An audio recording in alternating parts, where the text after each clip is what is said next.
বাংলায় এভাবে স্লোগান দেওয়া দেখে কেউ তাকে বাংলাদেশি কোনো রাজনীতিবিদ ভেবে ভুল করবেন না।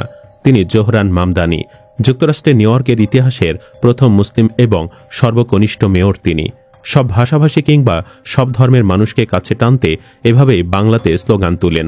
তিনি নিউ ইয়র্ক অঙ্গরাজ্যের সাবেক গভর্নর ও স্বতন্ত্র প্রার্থী কুমোকে হারিয়ে এ জয় পেয়েছেন। মামদানির জয়ে নিউ ইয়র্ক প্রথমবারের মতো একজন মুসলিম মেয়র পাচ্ছে। মামদানির জয় ডেমোক্রেটিক পার্টির প্রগতিশীল শাখার জন্য একটি সফলতা হিসেবে গণ্য করা হচ্ছে।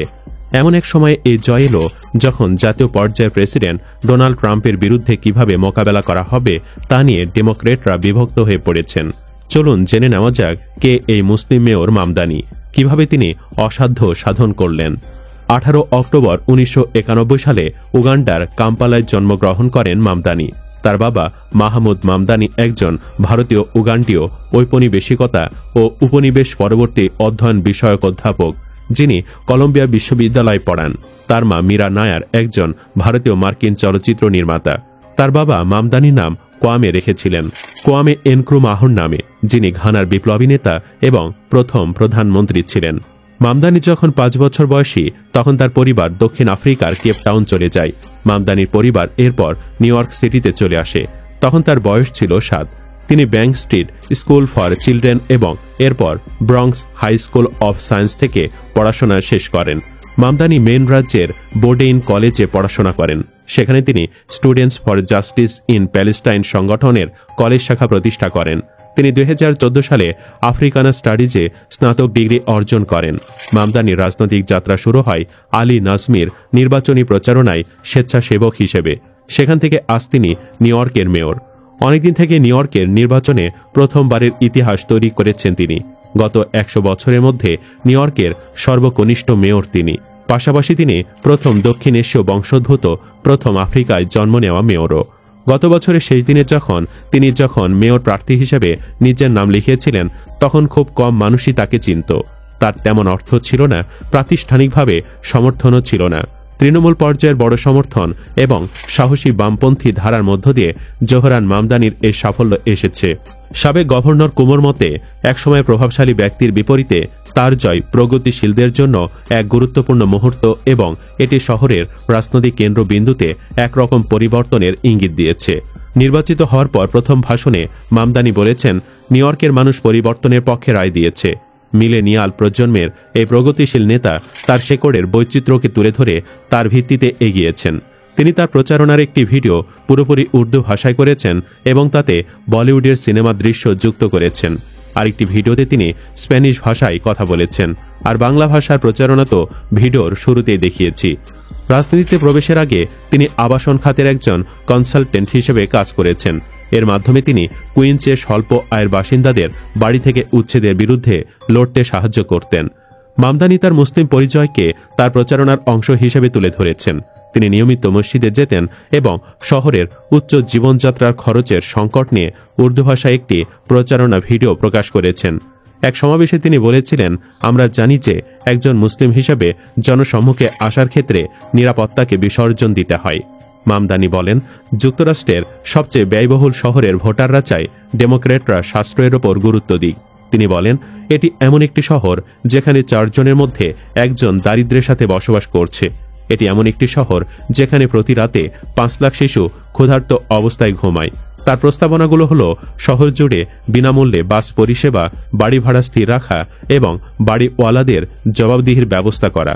6 সপ্তাহ থেকে 5 বছর বয়সী শিশুদের জন্য সারা শহরে বিনামূল্যে চাইল্ড কেয়ার প্রতিষ্ঠা, সাশ্রয়ী বাসস্থানের সংখ্যা 3 গুণ বাড়ানো, যা ইউনিয়নের মাধ্যমে নির্মাণ করা হবে। তার পরিকল্পনায় মেয়রের অফিসের পুনর্বিন্যাস বা সংস্কারও অন্তর্ভুক্ত রয়েছে, যাতে করে সম্পত্তির মালিকরা দায়বদ্ধ থাকে এবং চিরস্থায়ীভাবে সাশ্রয়ী বাসস্থানের সংখ্যা বাড়ানো যায়। মামদানি তার প্রচারণায় এই নীতিগুলোকে চোখে পড়ার মতো এবং ভাইরাল হয়। এছাড়া তিনি ভোটের আগের দিন পুরো ম্যানহাটন হেঁটে গেছেন এবং ভোটারদের সাথে সেলফি তুলেছেন। যদিও তিনি জোর দিয়ে বলেন এই শহরকে আরও সাশ্রয়ী করা সম্ভব, তবুও সমালোচকরা মনে করছেন এই অতি উচ্চভিলাষী প্রতিশ্রুতিগুলো বাস্তবায়ন করা কঠিন। জ্যাকসন হাইটসের এক পার্কে সম্প্রতি মামদানির প্রচারের সময় শিশুদের খেলা, লাতিন খাবারের দোকান ও আইসক্রিম বিক্রেতারা যে দৃশ্য তৈরি করেছিলেন তা অনেক ডেমোক্রেটের চোখে নিউ ইয়র্কের বৈচিত্র্য আর শক্তির প্রতীক। তবে এই শহরটি জাতিগত ও রাজনৈতিকভাবে তিক্ততার ঊর্ধ্বে নয়। মামদানি বলেন, তিনি প্রতিদিন ইসলাম বিদ্বেষের মুখে পড়েছেন, এমনকি তার পরিবারকেও এর সম্মুখীন হতে হয়েছে। পুলিশের মতে এই হুমকিগুলো হেট ক্রাইম বা ঘৃণাজনিত অপরাধ হিসাবে খতিয়ে দেখা হচ্ছে। ভোটারদের মনে সম্ভবত ইসরায়েল গাজা যুদ্ধের বিষয়ে প্রার্থীদের অবস্থানের দিকটিও কাজ করেছে। ফিলিস্তিনিদের প্রতি দৃঢ় সমর্থন এবং ইসরায়েলের সমালোচনা করার কারণে ডেমোক্রেটিক পার্টির বেশিরভাগ নেতার সাথে তার মতবিরোধ হয়েছে। এই অ্যাসেম্বলি সদস্য এমন বিলেরও প্রস্তাব করেছিলেন যা আন্তর্জাতিক মানবাধিকার আইন অমান্য করে ইসরায়েলে বসতি স্থাপনের সাথে সম্পৃক্ত চ্যারিটি প্রতিষ্ঠানের নিউ ইয়র্কে করমুক্ত সুবিধা বাতিল করবে। তিনি আরও বলেছিলেন, ইসরায়েলের প্রধানমন্ত্রী বেনিয়ামিন নেতানিয়াহুকে গ্রেফতার করা উচিত। অনেকবারই তাকে সাংবাদিকরা জিজ্ঞাসা করেছেন তিনি ইসরায়েলের ইহুদি রাষ্ট্র হিসাবে অস্তিত্বের অধিকারকে সমর্থন করেন কিনা। তিনি বলেছিলেন, ধর্ম বা অন্য কিছুর ভিত্তিতে নাগরিকত্বের শ্রেণীবিন্যাস আছে, এমন কোন রাষ্ট্রকে সমর্থন করতে আমি স্বাচ্ছন্দ্য বোধ করি না। আমি মনে করি এই দেশে আমাদের অধিকার যেভাবে আছে বিশ্বের প্রতিটি দেশেই সমান অধিকার প্রতিষ্ঠা করা উচিত, এটাই আমার বিশ্বাস। তার ধর্মীয় ও সাংস্কৃতিক পরিচয়ের কারণে বিশেষত দক্ষিণ এশীয় ও মুসলিম সম্প্রদায়ের মাঝে তার উত্থান গুরুত্বপূর্ণ হিসাবে দেখা হচ্ছে। নিউ ইয়র্কে বাসা ভাড়া অনেক বেশি, প্রতি বছর এটা বাড়ছে, মধ্যবিত্ত শহর ছেড়ে চলে যাচ্ছে। মামদানি এ সমস্যা সমাধান নির্বাচনী ইশতেহার 1 বছর ঘর ভাড়া বন্ধ এবং 2% ট্যাক্স বসাবে ধনীদের ওপর, যাতে ফ্রি বাস সার্ভিস, নিত্য পণ্য সামগ্রী কম দামে সবাইকে দিতে পারে। এসব পলিসি নিউ ইয়র্কের 90,000 ভলেন্টিয়ার সহ প্রতিটি মানুষের কাছে যাচ্ছে। সাথে মামদানির মার্কেটিং লেভেলে অসাধারণ, যা তরুণ ভোটারদের আস্থা অর্জন করতে পেরেছে।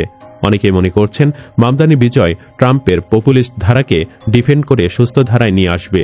কেউ কেউ বলছেন মামদানির বিজয়ের মধ্যে বাংলাদেশের তরুণ রাজনীতিবিদদের জন্য অনেক শিক্ষণীয় বিষয় আছে। তা হচ্ছে, জনগণের নেতা হতে চাইলে জনগণের সাথে যেতে হবে, ফেসবুকে পোস্ট দিলে কাজ হবে না।